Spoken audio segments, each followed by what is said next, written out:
walk through the garden, watch your back. Well, I beg your pardon. Walk the straight and narrow track. If you walk with Jesus, save your soul. Gotta keep the devil down in the hole. He's got fire and the fury at his command. You don't got to worry. Hold on to Jesus and we'll be safe from Satan when the thunder rolls. But you gotta keep the devil down in the hole. Keep him down in the gutter, right? That's all, yo. Oh yeah.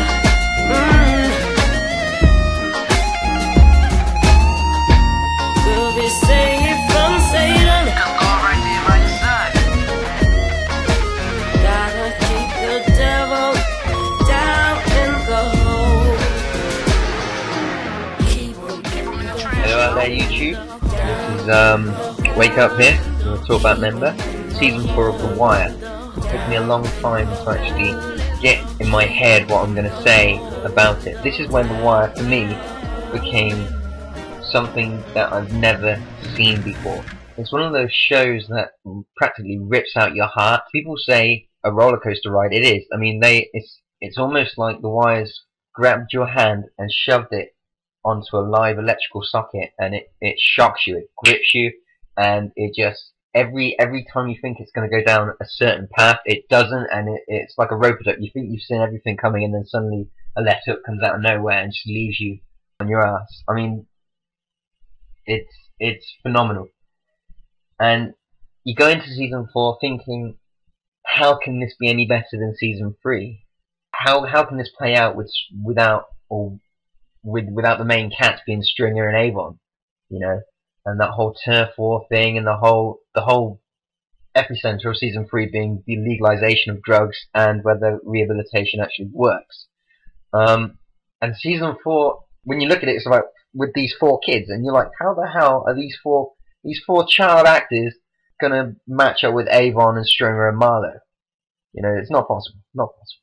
And then you watch it, you sit down and you watch it, and it's crazy. Like, you got kids, Randy, Michael, Dookie, and just, my God, these kids, these kids, what? I'm speechless. Like, these kids are phenomenal. These kids are so good, they outshine and outperform every single Marky Mark actor. Every single, for all of your Ryan Reynolds, for all of your Macaulay Culkins, for all of these, for lack of a better word, shite actors, these kids run circles around them. These kids are phenomenal, and it just goes to show you that there is talent out there in Hollywood. If they're given the right script and the right direction, then who knows the type of things that we could get. But anyway, I digress. Season 4 of The Wire is all about the comparisons between school life and drug dealing, right?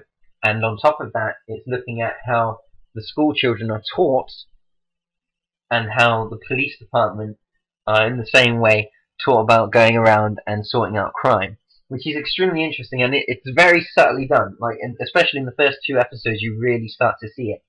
And about how you have the police officers trying to juke the stats, if you will, by lowering down more severe crimes so it looks like crime's actually falling. And you got in public school systems them trying to juke the tests, where it makes students appear to be a lot more smarter than they actually are. You start to realize as well how the actual gangster business in season 4 has completely changed. I mean, you thought Avon and Stringer were bad. At least those guys respected their family, and their family first. Yeah, like how Avon and Stringer, those guys, they respected their families, and then you compare it to Marlo, who's just like he's just a heartless sod. You know, he is straight up street. He is, isn't that stupid white boy thing, straight up street. He's just ruthless. He's utterly ruthless. Anyone who steps out of line, who says something bad, who even looks at him the wrong way, who talks back to him, shows any sign of disrespect, ends up dead. And that's why you have a scene between Bodhi on the corner saying, you know what, the shit ain't right. Shit ain't right. You know, at least Stringer and Avon, they looked out for their own. You know, you were a family with them. The corner kids were a family. The lieutenants, they were family. Whereas Marlowe will kill you. You can be Marlowe's the type of guy who would kill his own brother. He's just a sociopathic, twisted individual who you learn to hate him so much. You learn to hate this guy, and he's not. The way The Wire does it is he's not just completely who have no sense of emotion or morals or anything like that. All they care about is their name, the street, and the game. That's it. That's all they care about. And being the boss, being in charge. You know, it's twisted. It's so fucking twisted. And you really wish so badly that the shit that happened in season 3 hadn't happened, and then it was just I wanted to see Marlowe get his in season 4, like, because he's killing off anyone and everyone, and you have the police like Freeman and that, and they know that something's going on, because you can't be the lead gangster in Baltimore without dropping bodies. They know that something's going on, but the guy's so fucking clever. He's got them all hidden vacant houses, and the fact that you, the viewer, you know off the bat that he's killing these people, or that he's getting Snoop and Chris to kill these people in vacant, and then they're boarding it up, and the police are like, well, where are all the bodies? Where are all the bodies? And you're like, they'll be standing in front of a vacant house, and they're like, so where are all the bodies? And you're like, just for fuck's sake, look in there, look in that house, come on! And it adds even more tension, because you want to see Marlowe get caught, and yet at the same time, he's not this architectural type villain. He hasn't got no master plan. He's just doing it all on a limb. His only strategy is, if you talk shit about me, I'm gonna get my muscle to kill you. That's his plan. That's all he's been doing. That's his game plan. If you fuck with me, I will kill you. Straight up, like that. And it's balmy. And then another thing that I really loved about season 4, like McNulty. McNulty finally sorts his fucking life out. He stops being a train wreck. And oh god, what's his name? David Simon. Really, how the guy who produced it, like, it's a very bold move to take one of your leading actors and take him out of season 4. Like, he's practically not in it at all, because he's changed his life around. He's changed his life around so completely, to the point where he's actually a really decent guy. He's given up drinking, and his demons have escaped him. I mean, he's got his big catch. He got what he wanted with Stringer and Avon to a certain degree. And his mission, the thing that was making him a bastard and a prick that he would go out of his way to achieve, is done. He's done it. He doesn't give a shit about Marlowe. He's a beat cop. He's back with Beatty, and it's just so good to see. He finally sorts his life out, and the fact that Bunk and Freeman try and coax him back into doing mighty fine police work in that, and the fact that he can just say, no, I'm not interested. I don't want to know. It's really heartwarming to see, you know. And I mean, you got to give kudos to the guy who's playing him. I mean, you really do, because I mean, it's just phenomenal. It's absolutely phenomenally well done. Dominic West, that's the guy's name. Dominic West does a really good job. And it adds even more depth to the character, who was originally just a drunk Irish cop and he was just so single-minded. And it's funny, because it's at the end of I think he says it early on in season 1. It's almost as if he fully realizes the statement that he says, which is, Jesus, what the fuck did I do?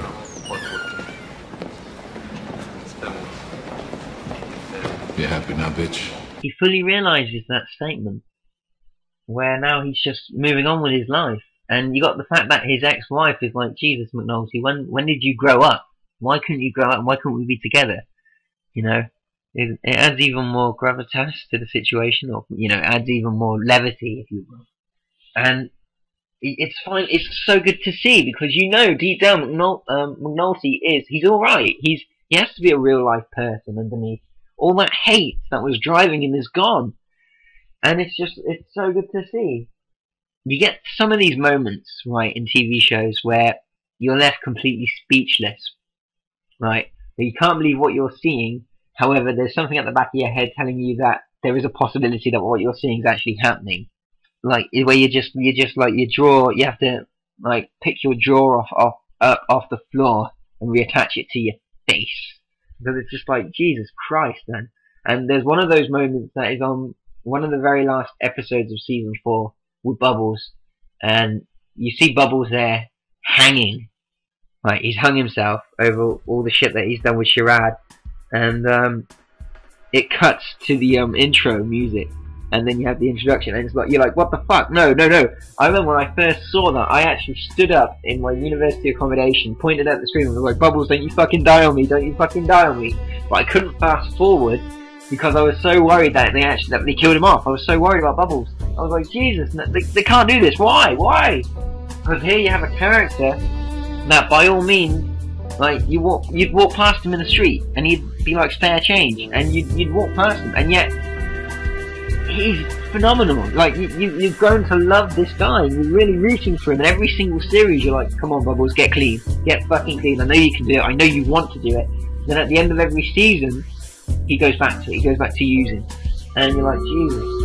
And it really knocks you for a loop, and you really feel his guilt. And that's all in season 4, and it's phenomenal. The fact that when you first watch season 4, you're like, how is this going to compare, as I mentioned earlier? And when it does, it really knocks you for a loop. It's an absolutely fantastic season, and a must-watch for any real fan of the arts, for of entertainment, of literature, of just watching some high-quality, thoughtful, deep show. It's fantastic. Anyway, the site is www.talkthatworld.net, the forum for the real fan. Bay out, Spielberg in.